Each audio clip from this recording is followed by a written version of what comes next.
உங்கள் தலைமுறையிலே இருந்தாவது ஆணுக்கு பெண் சமம் என்ற உணர்வோடு ஆண்கள் பெண்களை பார்ப்பதும், பெண்கள் ஆண்களோடு இணக்கமாக வாழக்கூடிய ஒரு நல்ல சமூகத்தையும் நீங்கள் ஏற்படுத்த வேண்டும். நான் இதை பெண் குழந்தைகளுக்கு சொல்வதை விட என் சகோதர ஆண் குழந்தைகளுக்கு ரொம்ப மன்றாடி கேட்டுக்கொள்கிறேன். உங்கள் கூட படிக்கக்கூடிய உங்கள் சகோதரிகளை நீங்கள் நல்ல முறையிலே பார்த்து அவர்களை நல்ல முறையிலே இந்த சமூகத்திலே வாழ்வதற்கான ஒரு நல்ல சமூகமாக இந்த சமூகத்தை மாற்ற வேண்டிய பொறுப்பு உங்களுக்கு இருக்கிறது.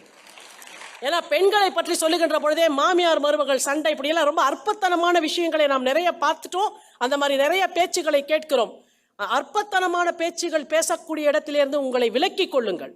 நல்ல உரையாடல்கள் நடக்கக்கூடிய இடத்திலே நீங்கள் இருங்கள். சென்ற ஆண்டு மேஜர் மகதீக் என்ற ஒருவர் இறந்து போகிறார். அந்த மேஜர் மகதீக்கு 2 குழந்தைகள், ஒரு பெண்ணுக்கு 10 வயது, ஒரு ஆண் குழந்தைக்கு 5 வயது. அவருடைய உடல் வீட்டுக்கு வருகிறது, தகனம் முடிகிறது, 10 நாட்கள் காரியம் முடிகிறது. 11வது நாள் அவருடைய மனைவி ஸ்வாதி மகதீக் சொல்லுகிறார். யாரிடம்? மாமியாரிடம். மாமியார் யாரு? மகனை பறிகொடுத்த தாய். அவளிடம் சொல்லுகிறார்கள், அம்மா இந்த 2 குழந்தைங்களையும் நீங்களும் எங்கள் அம்மாவும் சேர்ந்து வளர்த்துக்கோங்க. நான் இராணுவ பள்ளிக்கு சேரப்போகிறேன் என்று சொல்லி ஸ்வாதி மகதீக் ஆஃபீஸர்ஸ் ட்ரைனிங் அகாடமி சென்னைக்கு வருகிறார். இராணுவ பயிற்சி எடுத்துக்கொள்கிறார். 6 மாதம் இராணுவ பயிற்சி முடிகிறது. முடிந்தவுடன் பாசிங் அவுட் பெரேட் என்று ஒன்று இருக்கும். மாணவ செல்வங்களை, உங்களுக்கு பாசிங் அவுட் பெரேடை பற்றி என்னன்னு தெரியாட்டி யூடியூப்பில் எவ்வளோ டைம் நம்ம தமாஷுக்கெல்லாம் வேஸ்ட் பண்ணுவோம். மீம்ஸ் பார்க்குறீங்க, எவ்வளோ பண்ணுறீங்க. கன்ஸ்ட்ரக்டிவாக பண்ணுங்கள். பாசிங் அவுட் பெரேட்னு எதனா ஒன்று போட்டு பாருங்கள்.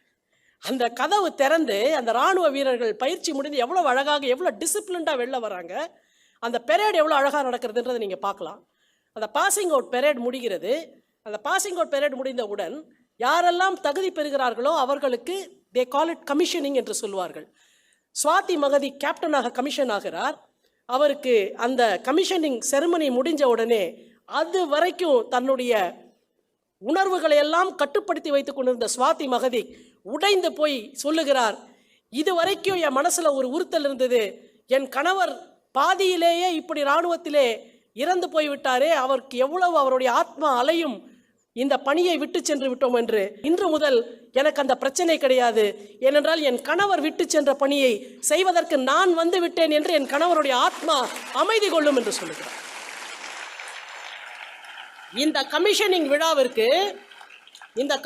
விழாவிற்கு ஸ்வாதி மகதீக்கினுடைய மாமியார் வந்தார், ஸ்வாதி மகதீக்கினுடைய தாயார் வந்தார், ஸ்வாதி மகதீக்கினுடைய 2 குழந்தைகளும் வந்தார்கள்.